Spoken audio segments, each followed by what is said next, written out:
Hey, what's going on? Ryan Nolting here with Intersection Records, and we are talking concert memories.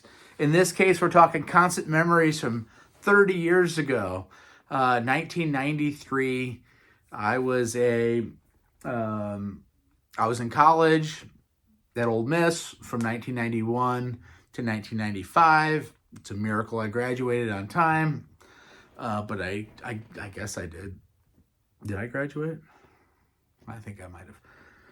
I'm going to do about 20 of my favorite shows from that year. I saw a few more than that. Some of these bands I saw multiple times that year. It's a little all over the board. Mose Allison. So up to this point, I'm 21 years old. Actually, I'm 20 years old in the spring of 93. So on March 3rd at Proud Larry's in Oxford, Mississippi, I saw Mose Allison. He's a kind of a jazz blues piano player. He's famous for writing the song Parchment Farm. He also wrote the song Young Man Blues, which Pete Townsend covered on Live at Leeds with The Who. It was the first time I had gone to a club that had white tablecloths on. And this is kind of a hippie bar, but they dressed it up, white tablecloths, everybody's quiet. And I really just watched a guy play solo piano and really enjoyed it, and really enjoyed what ended up being, for me, a lifelong love for jazz. And we'll talk more jazz on this channel. By the way, subscribe to my channel. We have daily shows. Like these videos. Hit the bell icon to be notified. About a month and a half later, I saw Paul McCartney at Busch Stadium in downtown St. Louis. This was his band where Linda McCartney was still in the band. Robbie McIntosh from the Pretenders was on guitar. This was back when seeing Paul McCartney was a big deal back in 93. He had done the Beatles, right? Toured in 65, 66. In fact, this is the first time he had been back to St. Louis since the Beatles.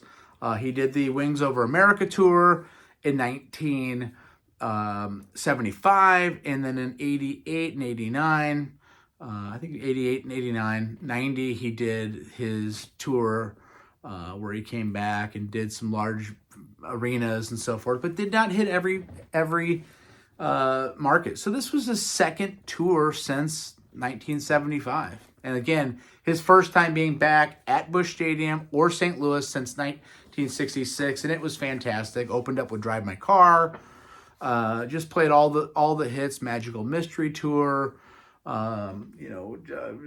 went through all the classic Beatles songs. And just to see that, I went with my parents and a buddy from college. We drove up to St. Louis. It was a special night that I'll never forget. The Allman Brothers, a week later, on May 7th, 93, at Memphis in May, they played on a Friday night.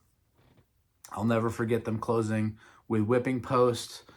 This was the Dickie Betts, Warren Haynes lineup with Alan Woody on bass, of course, Butch and Jamoy and Greg Allman. A Friday night in Memphis at something called the Beale Street Music Festival, Memphis in May. It was incredible. It was absolutely incredible night of music. The second time I had seen the Allman Brothers. That next day, during the day, on the 8th of May, I saw Widespread Panic on the Mississippi River in downtown Memphis during the day. They were on the Everyday Tour. We were feeling no pain at about 2 o'clock when they went on stage. And to see them again, it's only the second time I had seen Widespread, and I knew that album backwards and forwards at that point. It was fantastic. That night, I saw James Brown. He headlined the festival, and he was in fine form. He was dancing his butt off. I'm not exactly sure who was in his band in 1993, but it was a first-rate band, as he should have, and as he would always have throughout his career. June 3rd, 1993, for free, I saw a full Kinks show. The Kinks played in St. Louis at our train station, which was out partially enclosed outdoors. Ray and Dave Davies, obviously, were still in the group. This was their last tour. Maybe they did a couple one-off gigs, but in June of 93, again for free. I saw them with You Really Got Me and Lola and all the classes that you'd want to see. The Kinks, one of my favorite bands. We will be doing a show on the Kinks at some point soon. Exactly a week later, I saw Glenn Frey and Joe Walsh in 93 on June 13th at Riverport Amphitheater. Now, this is a year before the Eagles would get back together. So seeing Glenn Frey and Joe Walsh and Joe Vitale was on percussions and drums, who was the second drummer in the Eagles back when they last toured in 1980. So I think Glenn Frey made a remark that, yeah, you're seeing three-sixths of the band or half the Eagles or whatever he said. And it was a big deal. Again, the Eagles had broken up for years, and seeing, Frey sing those classic songs, Tequila Sunrise, and of course Walsh, and then they came out and jammed. It was awesome. Exactly a week later, I saw Sting for the first time on the 10 Summoner's Tale tour. He had Vinnie Colaiuta on drums, David Sancious on keys, Chris Bodie played trumpet on that tour. And again, I grew up a huge fan of the Police. I was too young to see the Police. Dream of the Blue Turtles I had on tape. Seeing in 10 Summoner's Tales, this is a fantastic album. And of course, it's celebrating its 30th anniversary. Sting was amazing live out on the lawn in Riverport. Aerosmith 5 days later for the first time. Of course, the classic lineup.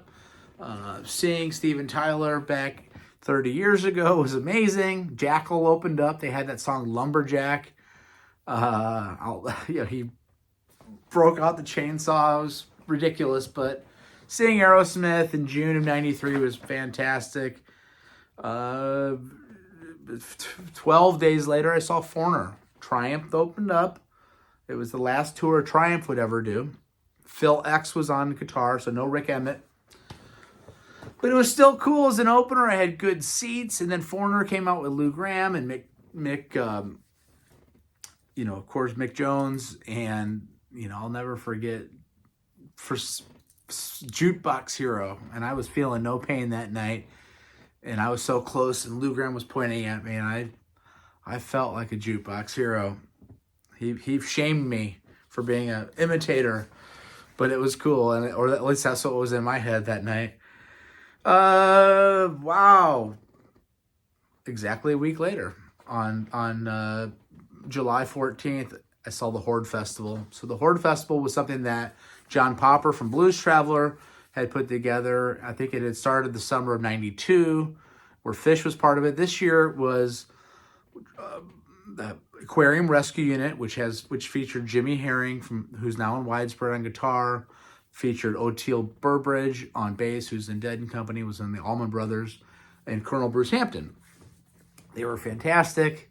I remember Colonel Bruce saying, welcome your own native son, Jimmy Herring. And nobody knew even really who Jimmy Herring was. And of course, he's not from St. Louis. I think he did that at every tour stop.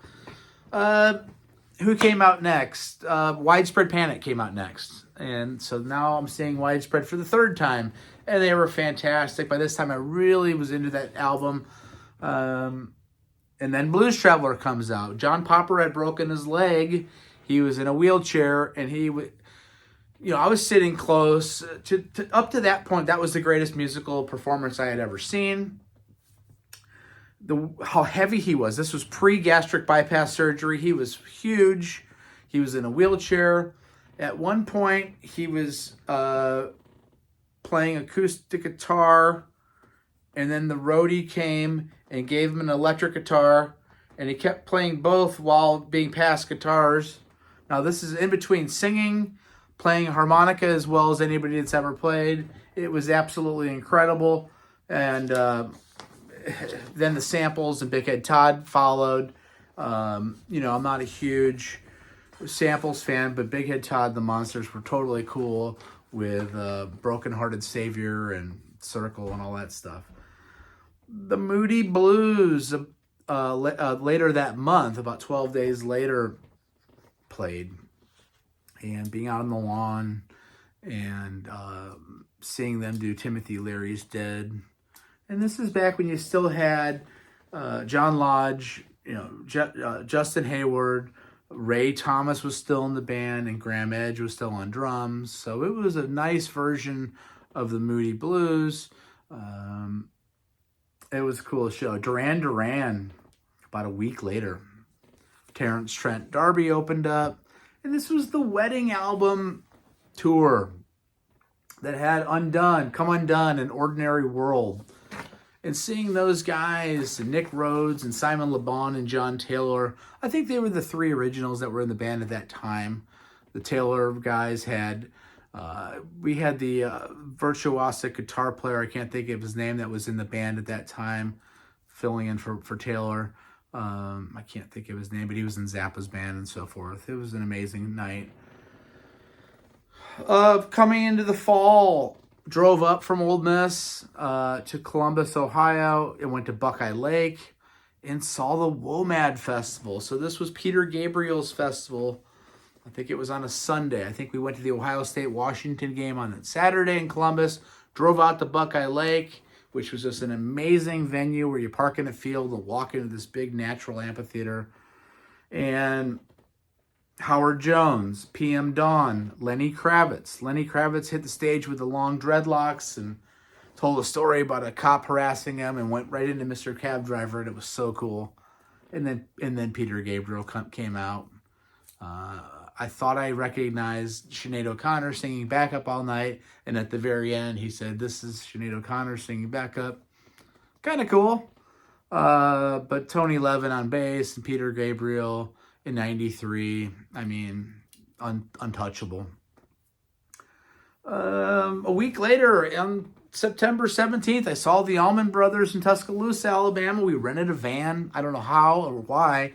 The rental company rented 6 or 7 guys a van when we were 20 or 21 years old so that we could fill it with beer and illegal substances and drive 2 or 3 hours into Alabama and come back that same night to see the Allman Brothers. Dickie Betts was not there that night. He was Jack Pearson subbed for him that night.